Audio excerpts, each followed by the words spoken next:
Your brain is being hacked right now, not by some tech villain in a hoodie, by your competitors. And the worst part, they don't even know they're doing it. There are neuroscience principles baked into how human beings make buying decisions. And whether you use them on purpose or not, they're running in the background of every single marketing touchpoint you have. Today, I'm going to show you 5 of them. And by the end of this video, you'll never look at your own marketing the same way again. I'm James Kotz from Illumination Marketing. We've driven over $350 million in revenue for local service businesses in the last 5 years.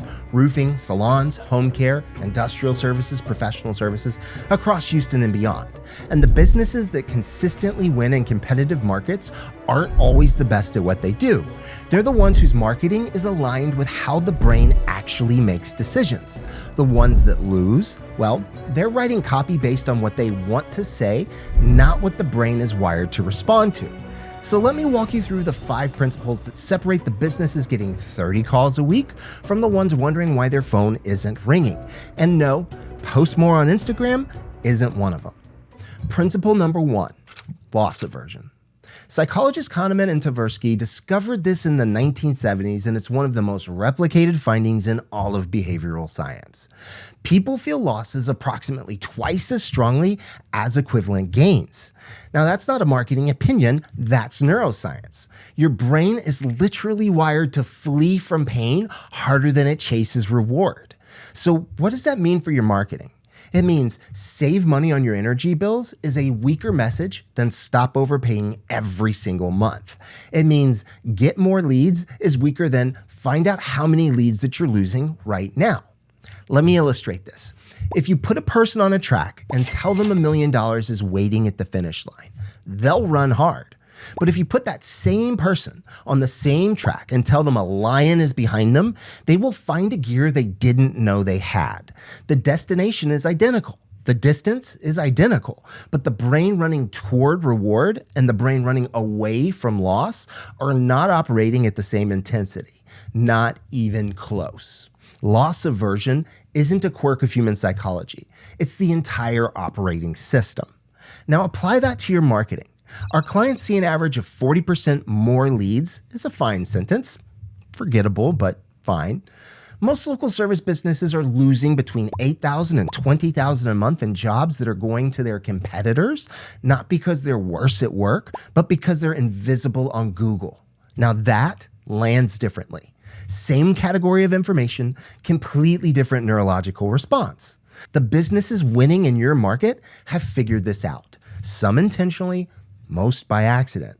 They lead with pain and they show the wound before they offer the bandage. And your marketing should do the same. Nobody ever panicked and called a roofer because they read, "We offer quality craftsmanship." They called because their ceiling looked like the inside of a swimming pool. Quick note before we go further. Principle 3 is the one that's going to feel the most backwards of everything I say today.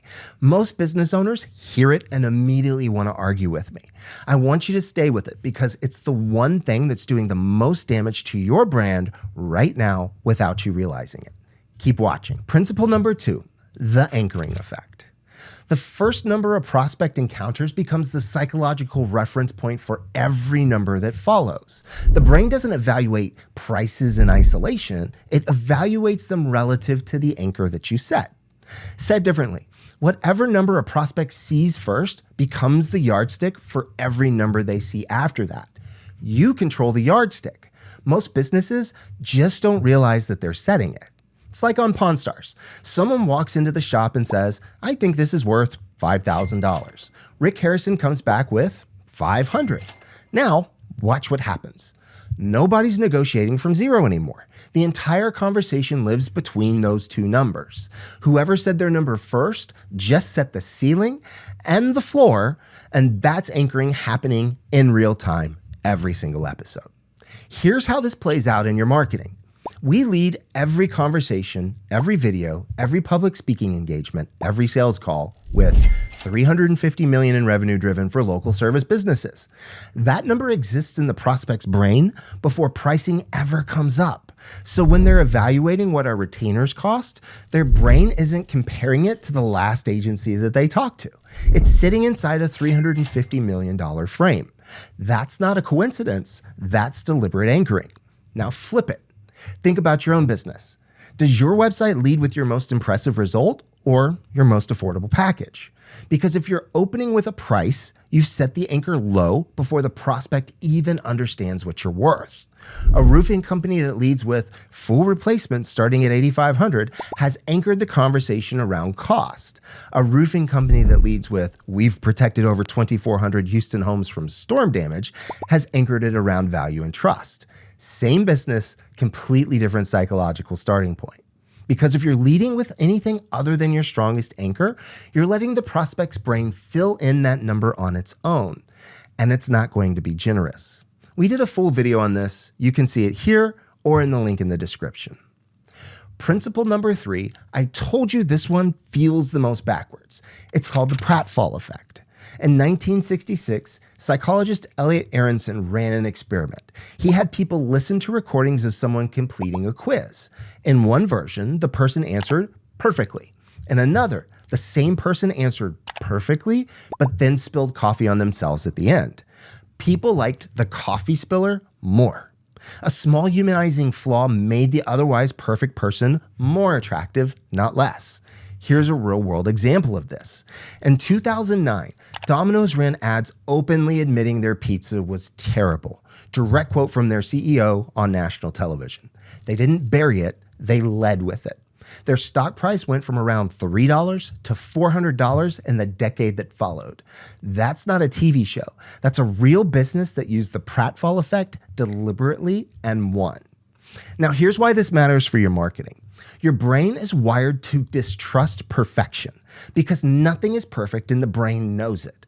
When every business in your market claims 5-star service, guaranteed satisfaction, best prices, and unmatched quality, the prospect's skepticism activates automatically. But a business that says on camera with full confidence, we're not the cheapest option in this market. We never have been, because in my experience, the cheapest option usually means the fastest tech, the thinnest materials, and you calling someone else in 18 months to fix what they didn't do right the first time. Well, that's a brand I trust before I've ever spoken to anyone there. The strategic admission of a flaw, one that actually reinforces your positioning, disarms skepticism in a way that no amount of 5-star claims ever will. It's just like nobody trusts a dating profile that says, I have no flaws. Same brain, different stakes, marginally. All right, let's stop for a moment. I want to make sure you're still tracking the through line here, because these 5 principles aren't random. They build. Loss aversion opens the wound. Anchoring sets the value frame. Pratfall earns the trust. And the next 2 principles, 4 and 5, are what determine whether any of this actually converts. So don't skip ahead. The next principle, 4, is where it gets tactical. Principle number 4, the Zeigarnik effect. Soviet psychologist Bluma Zeigarnik noticed that waiters could remember complex orders in perfect detail, right up until the food was delivered. The moment that task was complete, it vanished from memory. Open loops stay live. They create low-grade cognitive tension that demands resolution. This is why you cannot stop watching a show once the season finale ends on a cliffhanger. Your brain won't let it go until the loop is closed. Thanks, dopamine. Let me give you a perfect example of this. The Sopranos finale. Tony Soprano sits in a diner. The camera cuts. Black screen, no resolution. And that was 2007. People are still arguing about what this means almost 20 years later. An open loop so perfectly constructed that an entire generation of TV viewers never fully moved on from it. David Chase didn't give you an ending. He gave you a question, and your brain has been trying to close it ever since. And that's what your marketing should be doing. Most local service businesses write headlines that answer the questions before the prospect clicks. Example, 5 ways to improve your roof's lifespan. The brain hears that, registers that it now has the gist, and it moves on. No tension, no loop, no click. Now, compare that to the one thing most Houston homeowners find out too late about their roof. You just created a question the prospect didn't have 10 seconds ago. Their brain now needs an answer. That tension doesn't resolve until they click. Every headline you write, every email subject line, every video title, every H2 blog heading should open a loop, not close one. Give the category, withhold the answer. Make the consumption of your content the only way to resolve the tension.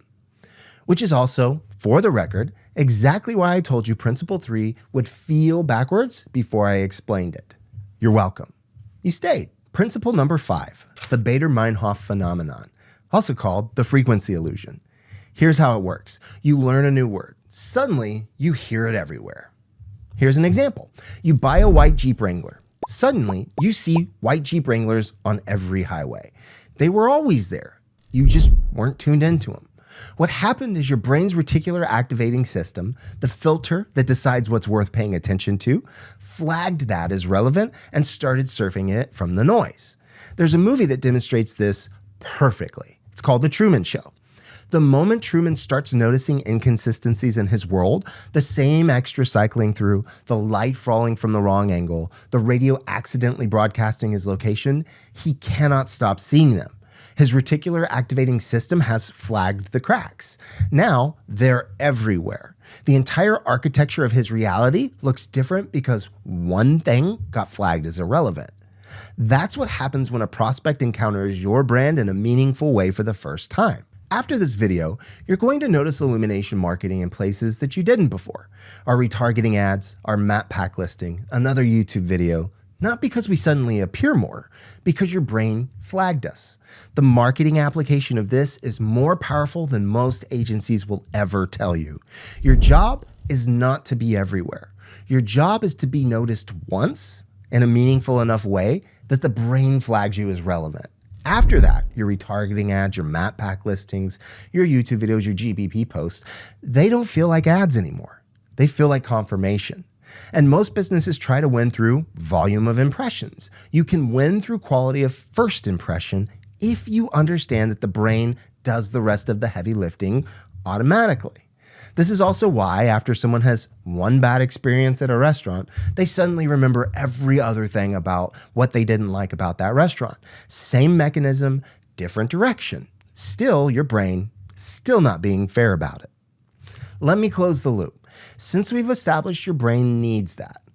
Loss aversion, lead with what your prospect is losing, not what they'd gain. The pain of inaction should be visible in your messaging. The anchoring effect. The first number in the conversation controls all the numbers that follow. Set it deliberately before pricing ever comes up. The Pratfall effect. The strategic admission of a flaw builds more trust than any credential list ever could.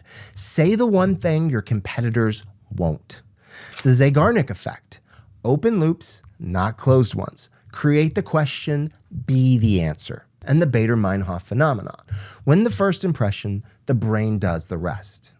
Now here's what I want you to do with this. In the first 15 minutes of every audit we run at Illumination Marketing, there's one thing we look at that tells us immediately why a business isn't converting. Even when their rankings look fine, even when their reviews are solid. It's specific to your market, your category, and your current positioning. If you want to know what it is for your business, not in theory, yours, the link below puts you on our calendar. We'll pull it up live on the call. And if you watch this entire video, you're not here by accident. Your reticular activating system flagged this as relevant for a reason. Listen to it. I'm James Kotz with Illumination Marketing. If you like this video, you'll love this one. See you next week.